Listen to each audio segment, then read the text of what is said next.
नमस्कार दोस्तों, मैं प्रखर त्रिपाठी आपका टीम स्टार क्लासेस के यूट्यूब चैनल पर आपका स्वागत करता हूं। मैं आपको यहां पर भारत की राज्य व्यवस्था पढ़ाऊंगा, जो एसएससी, यूपी लेखपाल, दिल्ली पुलिस और जितने भी कॉम्पिटिटिव एग्ज़ाम्स होते हैं उन सब के लिए बहुत ही ज़रूरी है। मतलब कि जैसे अगर बोला जाए तो ये सभी परीक्षाएं, जितनी भी वनडे कंपटीशन एग्ज़ाम होते हैं उन सब के लिए बहुत ही इंपॉर्टेंट है। तो हम आज पढ़ेंगे मेकिंग ऑफ कॉन्स्टिट्यूशन पार्ट 1। इसमें हम देखेंगे तो मेकिंग ऑफ कॉन्स्टिट्यूशन में सबसे पहली बात अगर देखी जाए तो संविधान सभा के गठन का सबसे पहली बार विचार किसके मन में आया था? एम.एन. राव ने 1934 में इसके बारे में कहा था। और आगे चलकर अगस्त प्रस्ताव 1940 जब पारित हुआ या फिर जब अंग्रेज़ों ने इसे जारी किया या फिर इसे लागू किया, तो अब इसमें नेहरू की संविधान सभा की मांग को स्वीकार कर लिया गया। अब आगे देखेंगे तो नेहरू जी की मांग स्वीकार करने के बाद संविधान सभा के गठन की बात सामने आई। तो फिर इसमें कैबिनेट मिशन बनाया गया 1946 में। इसमें इस मिशन के अनुसार इस मिशन ने बताया कि कुल सदस्यों की संख्या 389 या फिर 389 होनी चाहिए। इसमें ब्रिटिश भारत के जो अधिग्रहित क्षेत्र थे उसमें से 296 और देसी रियासतें थी उसमें से 93। आगे चलकर इसमें 296 सीटों में 292 सदस्यों का चयन 11 गवर्नरी प्रांतों से तथा 4 सदस्यों का चयन मुख्य आयुक्तों के प्रांतों से किया गया। और इसमें इलेक्शन के लिए प्रत्येक 10 लाख पर एक सीट का आवंटन किया गया था। जब इसके चुनाव के बाद में फिर इसकी कार्यप्रणाली या फिर संचालन की बात आई, तब इसमें पहली बैठक हुई 9 दिसंबर 1946 को और इस दिन 211 सदस्य उस सभा में उपस्थित थे।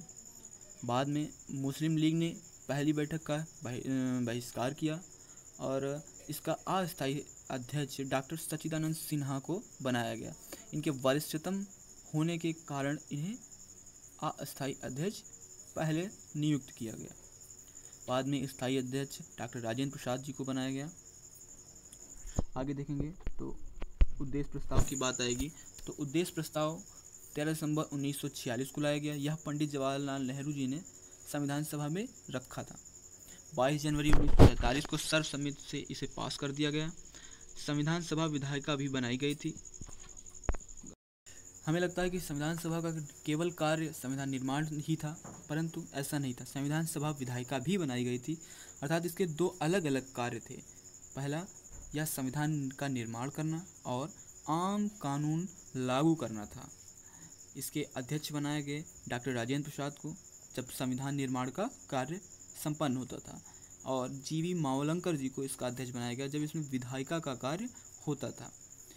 मुस्लिम लीग के भारतीय संविधान सभा से अलग होने के बाद इसमें सदस्यों की संख्या कम हो गई, जो कि भारतीय प्रांतों में 229 ही रह गई 296 से घटकर, और देसी रियासतों में 93 से घटकर 70 हो गई। अब इसके कुछ बहुत ही महत्वपूर्ण तथ्य देखा जाए जिन्हें हम वन लाइनर क्वेश्चन भी कह सकते हैं। जैसे कि पहला है, 22 जुलाई 1947 को राष्ट्रीय ध्वज अपनाया गया। 24 जनवरी 1950 को राष्ट्रीय गान अपनाया गया। 24 जनवरी 1950 को राष्ट्रीय गीत अपनाया गया। 24 जनवरी 1950 को डॉक्टर राजेंद्र प्रसाद को भारत के प्रथम राष्ट्रपति के रूप में शपथ दिलाई गई।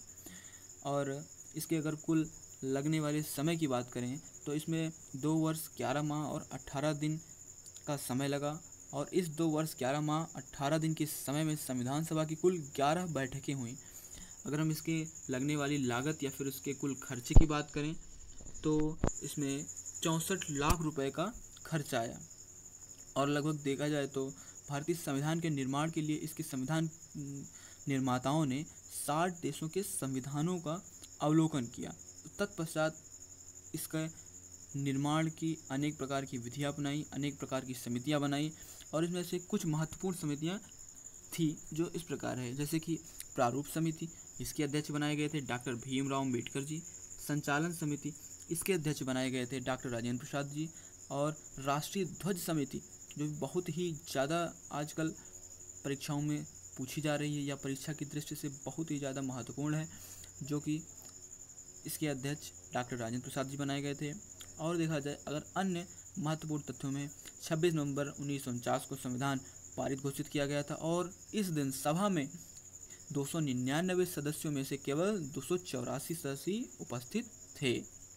अगर आगे देखा जाए तो 24 नवंबर 1949 को जो संविधान अपनाया गया था उसमें 395 अनुच्छेद और 8 अनुसूचियां थी।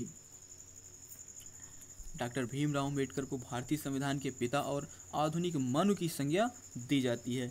हम संविधान निर्माण में इनके दिए गए योगदान को कभी भी भूल नहीं सकते। भारतीय संविधान की इतनी व्याख्यात्मक एवं सरल एवं सुदृढ़ जो भी व्यवस्थाएं हैं वो इन्हीं की संकल्पना के आधार पर की गई हैं। आगे देखा जाएगा तो 26 नवंबर 1949 को जो स्वतः लागू अनुच्छेद थे उनमें क्रमशः 5, 6, 7, 8, 9, 60, 324, 366, 367, 379, 380, 388, 391, 392 व 393। अतः अगर देखा जाए तो कुल 15 अनुच्छेद 26 नवंबर 1949 को लागू होते ही स्वतः ही चालू हो गए थे, या फिर लिखा जाए तो लागू हो गए थे। बाकी जितने भी शेष प्रावधान थे जब 26 नवंबर 1950 को लागू किया गया। अगर आगे देखेंगे तो भारतीय राष्ट्रीय कांग्रेस, अब हम बात करेंगे तो भारतीय राष्ट्रीय कांग्रेस का भी संविधान निर्माण में बहुत ही बड़ा योगदान था। अगर देखा जाए तो भारतीय राष्ट्रीय कांग्रेस में लाहौर अधिवेशन हुआ था जिसमें 26 जनवरी को पूर्ण स्वराज दिवस घोषित किया गया था, परंतु 26 जनवरी को पूर्ण स्वराज न प्राप्त होने के कारण और इसका ऐतिहासिक महत्व होने के कारण इस दिन को ही गणतंत्र दिवस के रूप में बनाया गया। इसी दिन आकर हमने अपने संविधान को पूर्ण रूप से लागू किया और हम प्रत्येक वर्ष हर्षोल्लास के साथ गणतंत्र दिवस को मनाते हैं। अगर आगे देखा जाए तो इनमें कुछ प्रमुख व्यक्ति थे जिनका भी हम जिक्र करना ज़रूर चाहेंगे, जैसे कि संविधान सभा का संवैधानिक सलाहकार कौन था, सर V.N. राव। विधानसभा का सचिव कौन था, H.V.R. अयंगर। मुख्य प्रारूपकार कौन था, एलन मुखर्जी।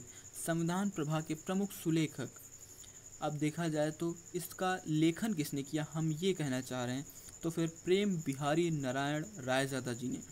और मूल संविधान को इटैलिक यानी कि प्रवाहमय शैली में लिखा गया है। मूल संविधान के हिंदी संस्करण का सुलेखन वसंत कृष्ण वैद्य जी ने किया है। मुझे लगता है आज के लिए बस इतना ही रखते हैं। आगे के लिए मैं पार्ट 2 लाऊंगा, आगे के चैप्टर भी सारे कवर कराऊंगा अगर आपका सपोर्ट इसी तरह मिलता रहा तो। मेरा मानना है कि मैं दूसरों की तरह बार बार आपको लाइक शेयर ये सब करने के लिए बार बार नहीं बोलता हूँ, क्योंकि मेरा मानना है कि अगर आपको ये पसंद आएगा तो आप ज़रूर से लाइक और शेयर करेंगे ताकि इससे दूसरों को भी फ़ायदा मिल सके। तो फिर आज के लिए इतना ही रखते हैं। Thank you. जय हिंद, जय भारत।